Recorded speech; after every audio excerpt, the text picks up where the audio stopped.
क्यों लक्ष्मण जी के साथ वनवास नहीं गई उर्मिला, और लक्ष्मण के वनवास जाने के बाद उर्मिला का क्या हुआ? आखिर 14 सालों तक उर्मिला ने लक्ष्मण से दूर रहकर क्या किया? दोस्तों, ये तो हम सब जानते हैं कि उर्मिला राजा जनक की बेटी और माता सीता की छोटी बहन थी।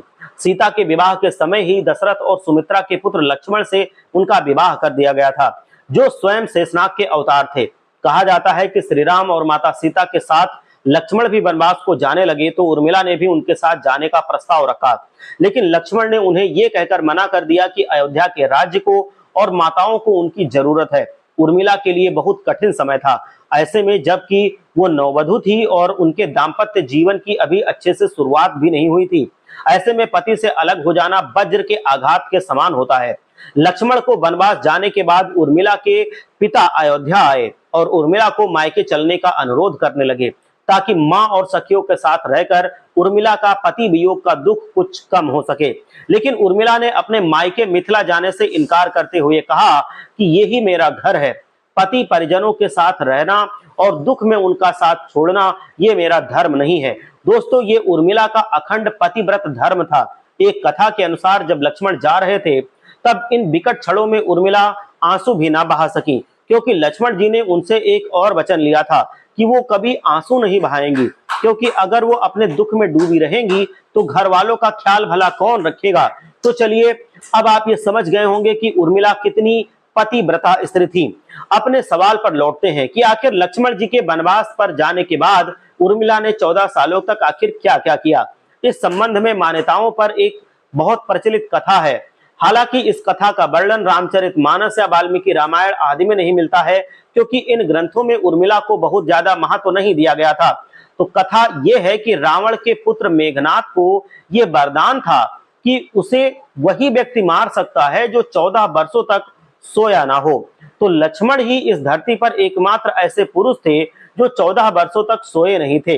वो अपने जेठ भ्राता श्री राम और भाभी सीता की सुरक्षा और सेवा में दिन रात लगे रहे। वो 14 वर्षों तक रातों में जाग जाग कर माता सीता जब तक थी और उसके बाद श्री राम की सेवा करते थे, देखभाल करते थे कि कोई कहीं आ ना जाए।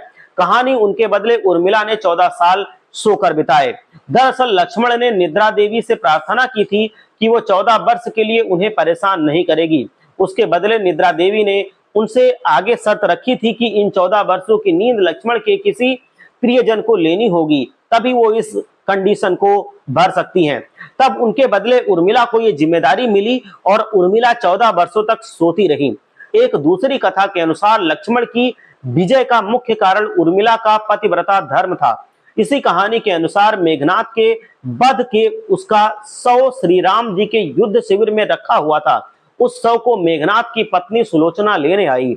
पति का कटा सर देखते ही सुलोचना के हृदय में अत्यधिक पीड़ा हुई और वो द्रवित हो गई और वो रोने लगी। रोते रोते उसके पास खड़े लक्ष्मण की ओर उसने देखा और कहा, सुमित्रा नंदन, तुम भूल कर भी गर्व मत करना कि मेघनाथ का वध तुमने किया है। मेघनाथ को धराशायी करने की शक्ति विश्व में किसी के पास नहीं है। ये तो 2 पतिव्रता नारियों का भाग्य है। दोस्तों, आपके मन में सवाल आ रहा होगा कि निद्रा देवी के प्रभाव में आकर अगर उर्मिला 14 सालों तक सोती रही तो सास और अन्य परिजनों की सेवा करने का लक्ष्मण का जो वादा था वो पूरा नहीं हुआ होगा। तो बता दें कि उर्मिला को एक ऐसा वरदान प्राप्त था कि जिससे वो एक साथ 3 काम कर सकती थी। बन जाते समय सीता माता ने उर्मिला को यह वरदान दिया था और इसी वजह से वो सोती भी रही और माता पिता की और राज्य की सेवा भी की। हर हर महादेव, जय लक्ष्मी माता।